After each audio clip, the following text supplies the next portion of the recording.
Kasih karunia dan damai sejahtera dari Allah Bapa dan dari anaknya Tuhan Yesus Kristus menyertai saudara-saudara. Amin.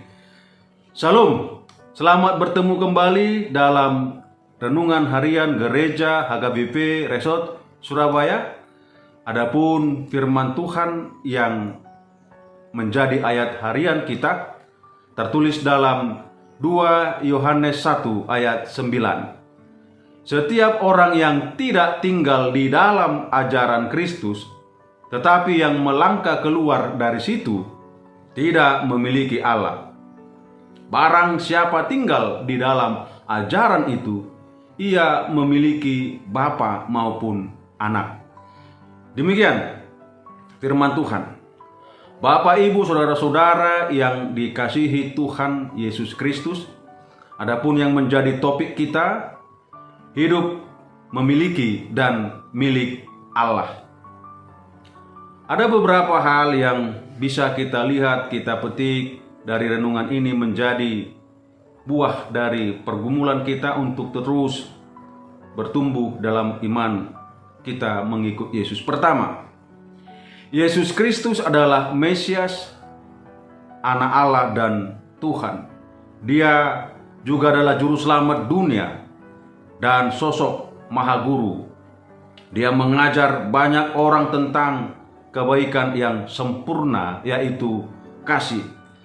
Kasih bukan hanya diajarkan, tetapi dipraktekkan dan diteladankannya kepada semua orang, sehingga semua orang dapat mengenal dan mempraktekkan kasih dalam hidupnya setiap hari dengan nyata dan praktis.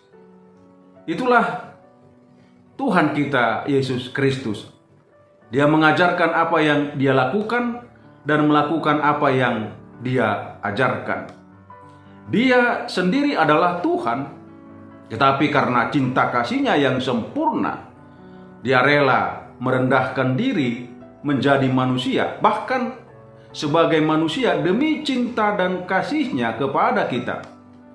Dia rela menderita, berkorban, bahkan sampai mati di kayu salib supaya semua orang yang percaya kepadanya tidak binasa melainkan beroleh hidup yang kekal. Lalu yang kedua, orang yang hidup dan tinggal dalam ajaran Kristus, maka dia akan memiliki Allah. Sehingga dengan demikian kita memiliki Allah Bapa dan Putra Tunggalnya. Kita memiliki Allah, apalagi yang kita khawatirkan dan takutkan di dunia ini. Itu sebabnya Dia adalah segalanya dalam hidup kita dan sanggup melakukan serta mengaruniakan segalanya bagi kita. Lalu yang ketiga, sebaliknya, mereka yang tidak hidup sesuai ajaran Kristus adalah di luar Allah. Mereka adalah musuh Allah dan mereka akan dihukumnya.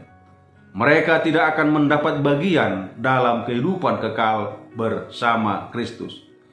Mereka pasti menderita selamanya. Itulah yang terjadi pada orang yang jauh dari ajaran dan teladan Kristus.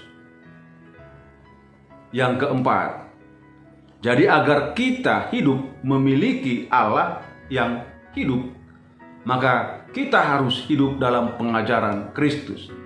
Itulah kuncinya kehidupan orang percaya yang beriman kepada Kristus, Tuhan dan Juru Selamat dunia.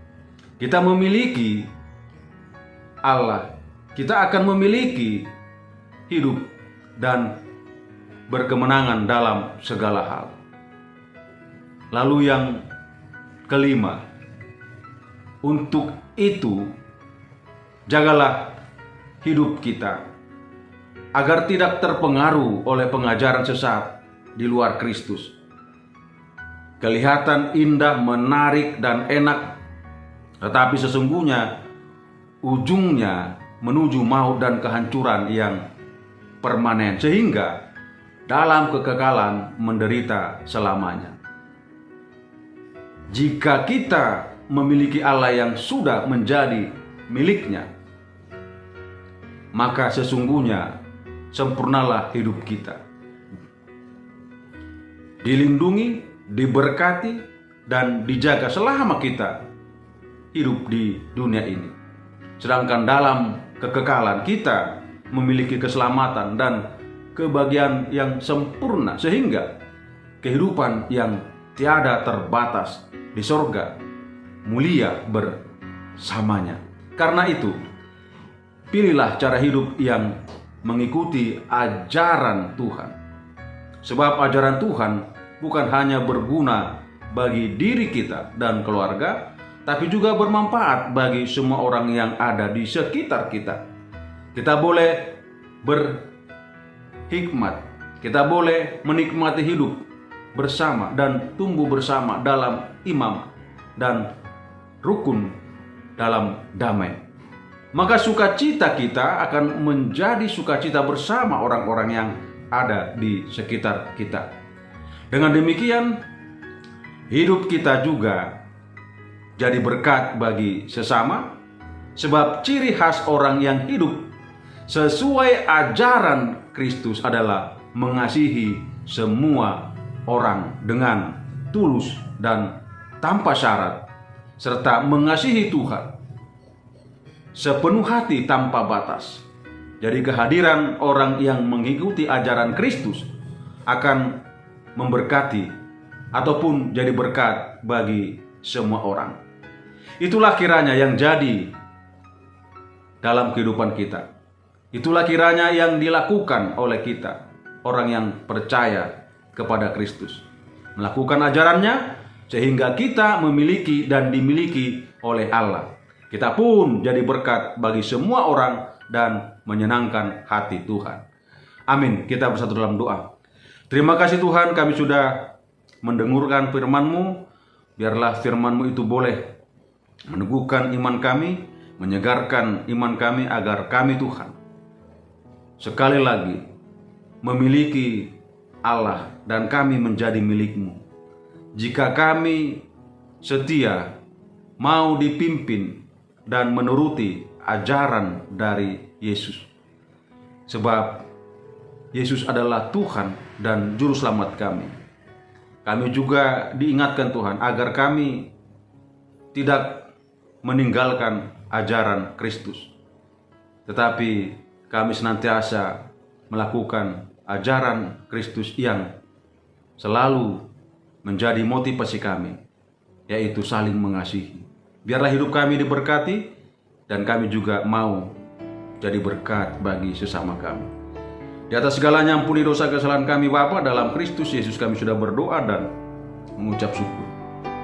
Anugerah Tuhan kita Yesus Kristus, kasih setia Allah Bapa dan persekutuan Roh Kudus menyertai saudara-saudara. Amin.